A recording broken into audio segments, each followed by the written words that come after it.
Divisions within the Republican Party only deepened after President Trump sided with Democrats on a big fiscal deal, angering many on the right.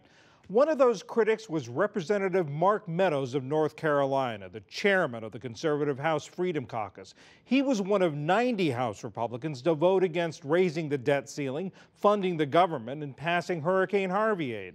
I spoke with Representative Meadows a little while ago and asked him if the president's deal means he'll bypass Republicans on the Hill to get things done.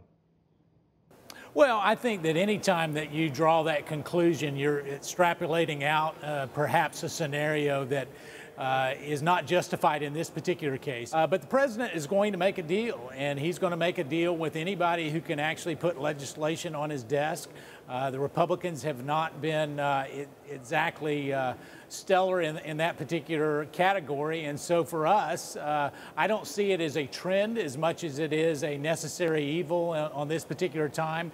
We had a debt ceiling that was coming up. Harvey relief had to pass because of the devastation there in Texas. And so as we see this, I'm not too concerned. I think we need to negotiate in good faith. I talked to the president about not only that vote, but about what he wanted to see for the remaining months here between now and January. And he's all focused about tax reform. So he was seeing it as clearing the deck for tax reform. We look forward to working with him and even our Democrat colleagues on that measure. Let me ask you about something the Wall Street Journal editorial page wrote last week, and I suspect you know what's coming. In an editorial, they said they described the Freedom Caucus this way: claim to be cooperative, to be working constructively towards some legislative compromise, but then at a critical moment, raise its demands, vote no, and blame the leadership. What's your response? Well, it would be real nice if the editorial board actually talked to me. I mean, I've been in Congress over 5 years. John, I've now talked to you more than I've talked to the editorial board with the Wall Street Journal. They've never called. They've never reached out. So to quote 6 unnamed sources to lay out a narrative that was not only false, but dreadfully false, I can tell you that we're there to try to get something on the president's desk. You might remember that it was Tom MacArthur and myself working with moderates and conservatives that actually put forth an amendment that got the bill out of the House and sent over to the Senate on the health care debate.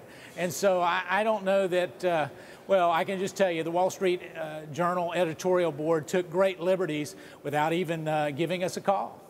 Do you support Speaker Ryan? You know, certainly we support Speaker Ryan. We have meetings with him on a weekly basis, multiple meetings. It's all about getting things done.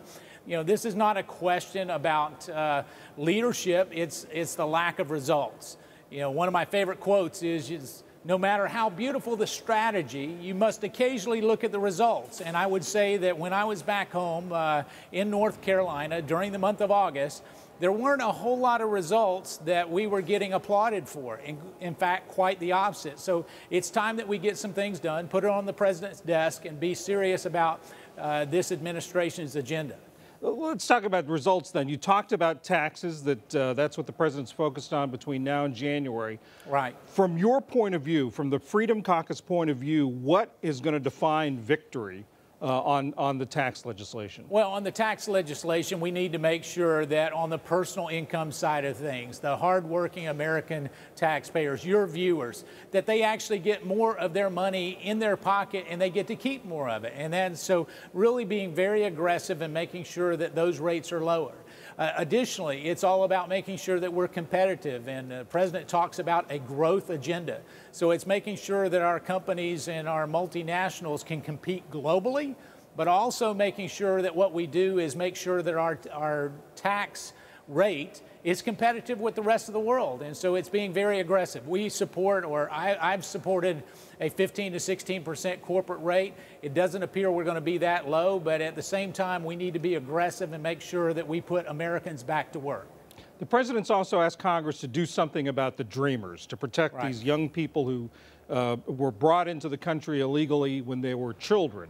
Right. What would you be willing to support in that area? You know, we're working right now on legislation. One of the things when we deal with the Dreamers or DACA issue, as you might mention, it really all starts with a secure southern border, something that we haven't had. You know, today we're talking about some 800,000 Dreamers that would qualify under that deferred action plan.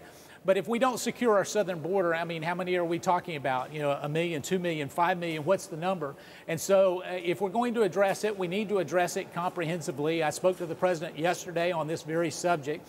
And what it is really working with our colleagues, both Democrats and Republicans, to find a way to not only have a secure border for national security purposes as well as immigration, but also to look at how to do it in a fair and compassionate way.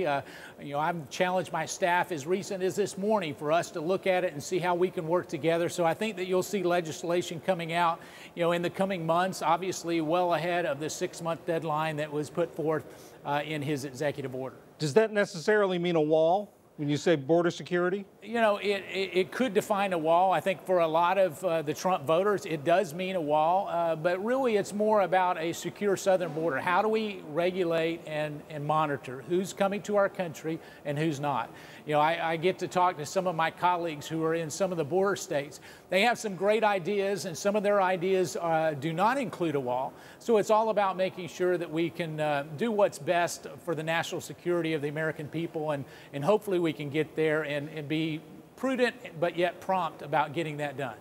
Representative Mark Meadows, thank you very much for joining us. Thank you, John. Good to be with you.